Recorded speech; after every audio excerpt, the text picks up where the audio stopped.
Abner, MBA. Relevant to my comments is I have a Series 7 securities license, Series 82 license for private equity. And several residents came up and said, hey, should I apply to become a city council? I said, absolutely not, because the system is rigged.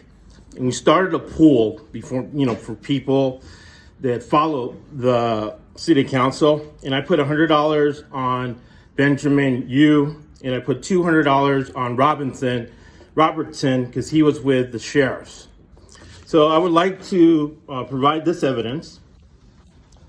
And I want it to be part of the agenda. I'm shooting my own video, so Jonathan won't edit the video because he edits things that are bad PR for the city.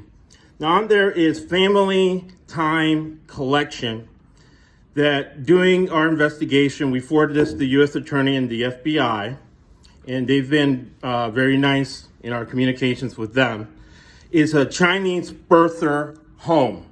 Now this Chinese birther home gave $1,500 to Nikki to her campaign, right? This is the way corruption works for my people watching on Facebook.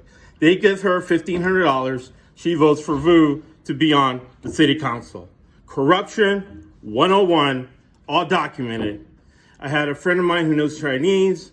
He went on, and Family Time Collection from Lake Forest advertises itself as a birther home in Lake Forest, right? Sheriff Taylor knows that several birther homes were busted in Baker Ranch. And then we go to Robertson. I did a podcast, and I'm very fortunate that my podcast now has over 7,500 downloads between Lake Forest, Rancho Santa Margarita, and Mission Viejo. And I got a really nice note from a sheriff from the Orange County Sheriff's Department. He says, thank you for doing this, because I take my job seriously, right? So I'll go macro to micro. If you look at the history of the Orange County Sheriff's Department, it starts with Mickey Cohen and the people that he paid off in the 50s and the 60s.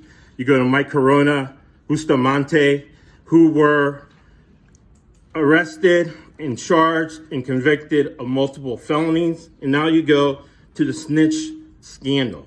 Then micro to me, right? With all my securities licenses, the SEC has a direct line to my computer. I have a clean criminal record.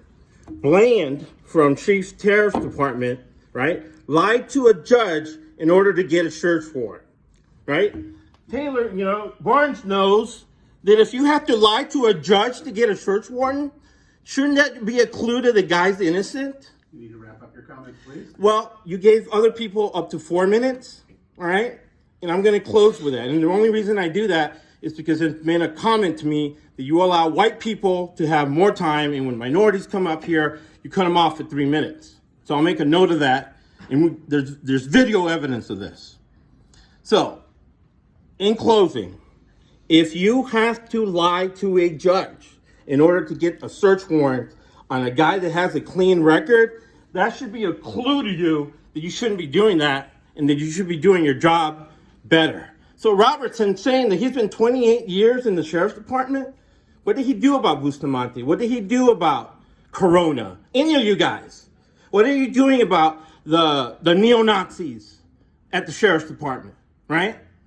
What are you doing about it? So, right, with my experience, there's no way I feel safe with Robertson as a city council people, right? Because I haven't heard anything, right, from Bland for what he did to me, which is okay.